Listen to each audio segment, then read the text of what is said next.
Govinda Gopala. Hello my dear friends, आप लोगों का बहुत बहुत स्वागत है बालाजी इंडियन कोर्स में। और जैसा कि हम सी शार्प पढ़ रहे हैं तो हम सी शार्प की नेक्स्ट टॉपिक में चलते हैं। तो हम थोड़ा सा ना वो जो एग्जांपल लिखा है ना, console system dot console dot right line, उसके बारे में थोड़ा सा एक्सप्लेन करना चाह रहा हूँ मैं। तो पहले मैं लिख देता हूँ सी शार्प डॉट नेट, हम पढ़ रहे हैं, ठीक है ना। और इसमें जो है क्या हमने लिखा था, meaning of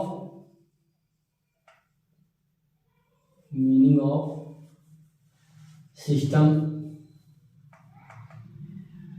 dot console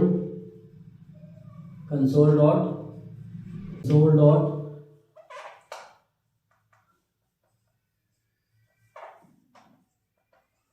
right line. ये हमने जो लिखा इसका मतलब मैं बताना चाहता हूं। तो ये क्या है कि console is a pre defined, ये जो आपका है कंसोल, ये चीज है, इसके बारे में बता रहा हूं। Console is a pre defined class under the, ये कंसोल जो है तो एक क्या है, प्री डिफाइंड है, pre defined class and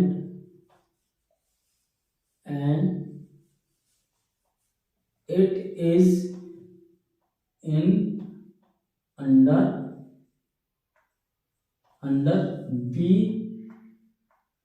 BCL। हमने आपको बताया था क्लास में BCL, उस टाइम पे बताया था ना जब CLR हम पढ़ा रहे थे। तो CLR के CLR नहीं, CLI के बारे में तो पढ़ा रहे थे उस टाइम में। BCL बताया था, BCR VER उससे बताया था ना, तो VCL बताया था हमने, VCL, ठीक है ना। तो VCL मतलब base class library, base class library. इसका मतलब क्या होता है BCL, इसमें जो सिस्टम है ना, सिस्टम क्या है, एक सिस्टम को लेके चल रहा है, उस सिस्टम को, तो वो सिस्टम जो है तो बेस क्लास है। उसके अंदर जो है हमारा एक क्लास और है कंसोल एक क्लास है जो कि बेस क्लास लाइब्रेरी में लिखी गई है, और वो बेस क्लास लाइब्रेरी सिस्टम के अंडर आती है।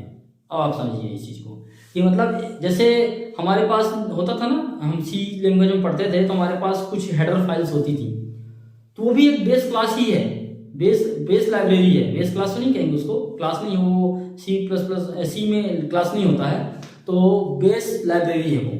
तो जैसे कंसोल, जैसे उसमें हम प्रिंटफ लिखते थे, स्कैनफ लिखते थे, इसमें हम console dot right line, console class के अंदर मेथड है राइट लाइन। जैसे हम विंडो का प्रोग्राम डेस्कटॉप का करेंगे, विंडो का, तो कुछ दूसरा होगा उस टाइम, कुछ दूसरी कुछ चीजें हम लिखेंगे। तो ये डिफाइन कर रहा है कंसोल एप्लीकेशन बनाने के लिए ये हो रहा है, लिख रहा है कंसोल में चलेगा, कंसोल में मैसेज आएगा ये, तो उस क्लास के का मेथड है ये राइट लाइन, ये मेथड है write line. This is a method और function which is written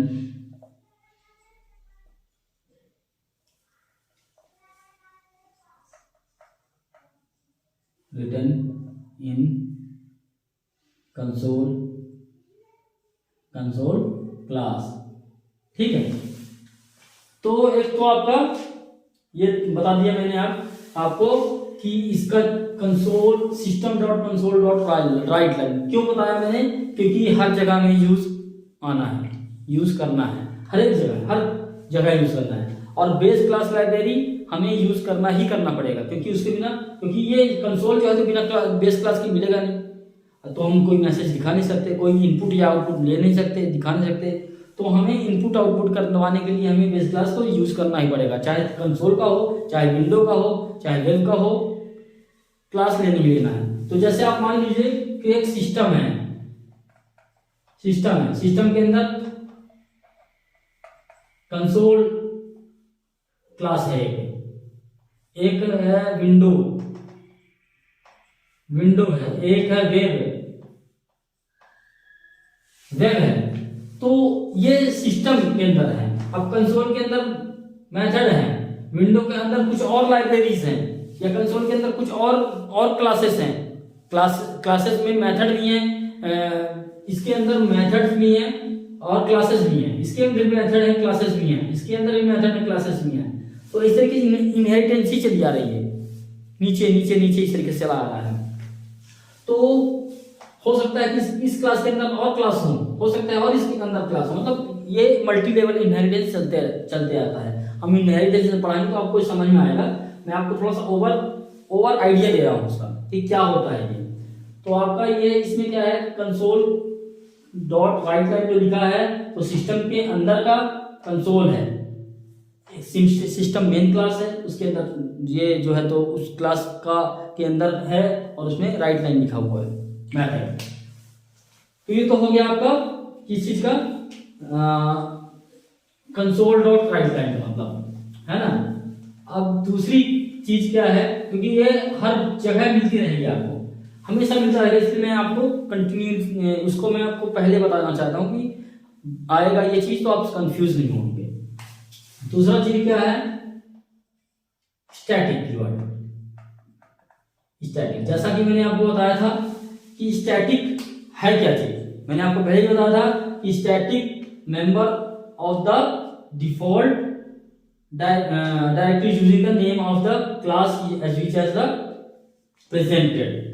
static क्या है, स्टैटिक हम लिखते हैं उसके साथ में, तो इसमें जो है तो ये इसके लिए हमें ऑब्जेक्ट नहीं बनाना पड़ता है। जिस तरीके से हम स्टैटिक लिख देते हैं उसी टाइम से वो अपने आप में ऑब्जेक्ट का इनिशियलाइजेशन बना देता है वो, मतलब हमें ऑब्जेक्ट इनिशियलाइज करवाने की जरूरत नहीं है, हमारा ऑब्जेक्ट बन जाता है, हम उसको डॉट करके यूज कर लेते हैं। लेकिन अगर मेन के साथ हम लिख देते हैं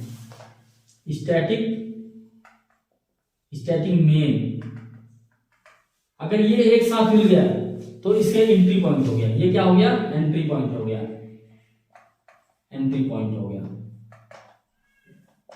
यही एंट्री पॉइंट होता है कंपाइलर का एंट्री पॉइंट होता है। स्टैटिक भी हम क्लास भी बनाते हैं, स्टैटिक मेथड भी होता है, हम स्टैटिक के बारे में और डीपली पढ़ेंगे, लेकिन अभी आपके लिए यही जानकारी, इतनी ही जानकारी जरूरी है जो कि अभी आप स्टैटिक मेन के साथ लगाएंगे। उसके बाद हम क्लास मेथड्स सब कुछ बनाएंगे स्टैटिक के साथ, प्रॉपर्टीज वेरिएबल्स, तो हम जब बनाएंगे तो इस टाइम पे हम स्टैटिक का मतलब और समझाएंगे उसमें और क्या चीज करता है। फिर तीसरा टर्म है नेम स्पेसेस। नेम स्पेस ये क्या है, तो क्या है, name space is a logical container of class. Logical container है, लॉजिकल कंटेनर है। लॉजिकल कंटेनर मतलब क्या होता है, कंटेनर मतलब क्या होता है, कंटेनर मतलब जो कंटेन करके रख सके, कंटेन कर ले, अपने उसमें कंटेन कर ले, वो कंटेनर है। तो जो लॉजिकल कंटेनर है, फिजिकल कंटेनर और लॉजिकल कंटेनर में डिफरेंस है। फिजिकल कंटेनर वो आपको दिखेगा, आप उसको छू सकते हैं, टच कर सकते हैं, ठीक है ना। आप ऐसे ही समझ लीजिए कि जैसे मान लीजिए कि आपके पास एक बॉक्स है, वो भी एक कंटेनर ही है, बॉक्स है, उसमें उसको छू सकते हैं, ओपन करके रख सकते हैं, तो उसको देख सकते हैं, छू सकते हैं मतलब देख सकते हैं, उसको उठा के यहाँ से वहां रख सकते हैं। लेकिन ये लॉजिकल कंटेनर है, मतलब लॉजिक के थ्रू बना हुआ है, ये कोई कंटेनर वैसे दिखने के लिए नहीं है। तो ये कंटेनर किस चीज के लिए है, ये क्लासेस के लिए कंटेनर है, क्लासेस के लिए। तो हम एक कंटेनर के अंदर कई क्लास और रखते हैं और इसको बोलते हैं कि ये कंटेनर में इस तरह के क्लास हैं, इस कंटेनर में इस तरह की क्लास है, इस कंटेनर में इस तरह की क्लास है, अलग अलग तरह के कंटेनर बना लें हम। जैसे मान लीजिए कि एक कंटेनर हम बना लेते हैं कि जिसमें हमने यूआई का ही क्लासेस डाल दें, सारे के सारे यूआई बनाने वाले क्लासेस डाल दें। एक कंटेनर हम बना लें जिसमें हमने लॉजिक वाले क्लासेस डाल दें पूरे के पूरे। एक कंटेनर हम बना लें जिसमें हमने केवल डेटा रिलेटेड क्लासेस डाल दें, उसमें डेटा रिलेटेड क्लासेस डाल दें। इस तरीके से हम मैनी कंटेनर बना सकते हैं अलग अलग। उसको बनाने के लिए, कंटेनर बनाने के लिए हमें क्या करना पड़ता है, नेम स्पेस। और इसको हम कैसे लिखते हैं, उसमें जब प्रोग्राम में लिखते हैं क्या लिखते हैं, नेम स्पेस, इस तरीके से लिख देते हैं, ठीक है ना। तो ये नेम स्पेस हो गया एक, तो ठीक है। इसमें यूजिंग लिखना पड़ता है, यूजिंग नेम स्पेस ऐसे, और इसके अंदर क्लासेस लिख दें, क्लास 1 क्लास 2 बताता हूं मैं। जैसे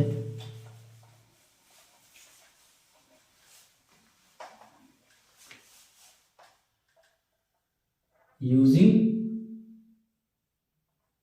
नेम स्पेस,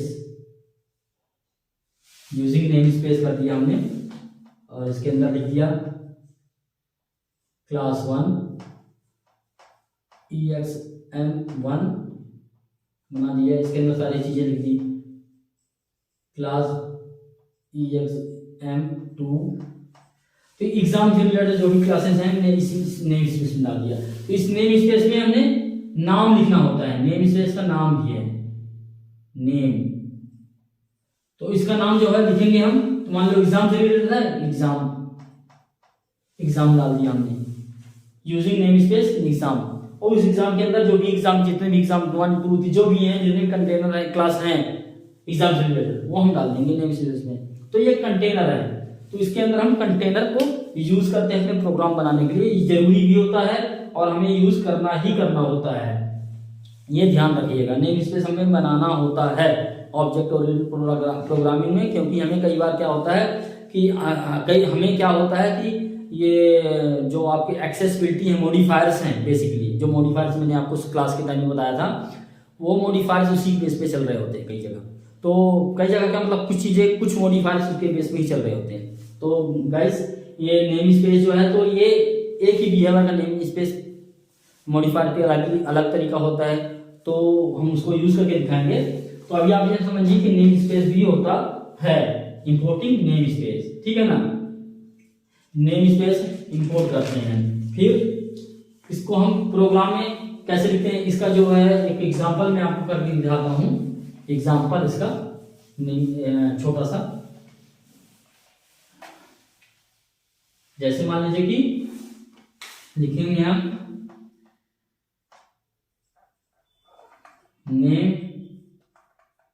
नेम स्पेस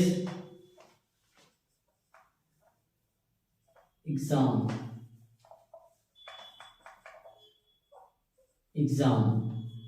डाल दिया हमने, ठीक है ना। फिर हमने डाल दिया क्लास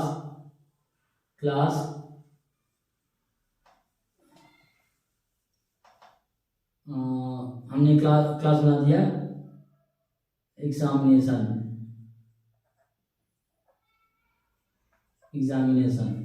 ठीक है ना। फिर हमने लिख दिया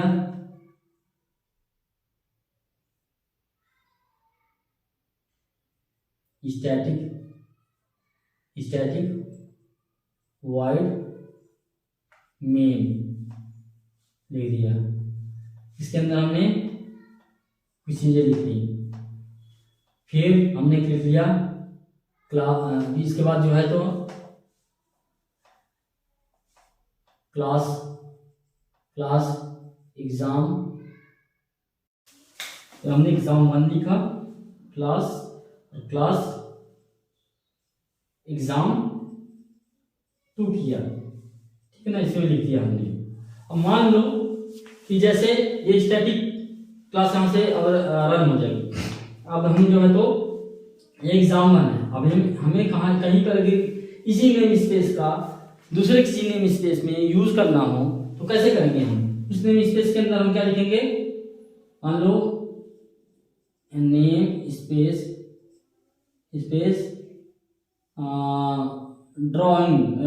ड्रॉ डॉट के नाम से बना दिया, ठीक है ना। जैसे क्लास है कोई भी, जो भी है क्लास XYZ है, XYZ है, ठीक है ना। अब हमने इस क्लास के अंदर लिखा, इसको एक्सेस करना है तो क्या लिखेंगे हम, एग्जाम डॉट क्या लिखेंगे, एग्जामिनेशन, तो क्या लिखेंगे, इस नेम का ये एग्जामिनेशन क्लास है, एग्जामिनेशन डॉट कोई मेथड, कोई क्लास और है। अगर ये क्लास नहीं यूज करना है, एग्जाम क्लास यूज करना है, क्योंकि ये तो स्टैटिक मेथड में है, तो हमें ये क्लास का यूज करना है, तो क्या लिखेंगे, एग्जाम डॉट एग्जाम1 डॉट, अगर इसके अंदर कोई मेथड लिखा है ABC के नाम से, कोई मेथड है, तो हम इस मेथड को यहाँ पर हम डिफाइन किए हैं, तो यहाँ पे हम लिखेंगे ABC, और ये इस तरीके से एक्सेस होगा। एग्जाम नेम स्पेस हो गया, क्लास हो गया, उसके बाद ABC हो गया।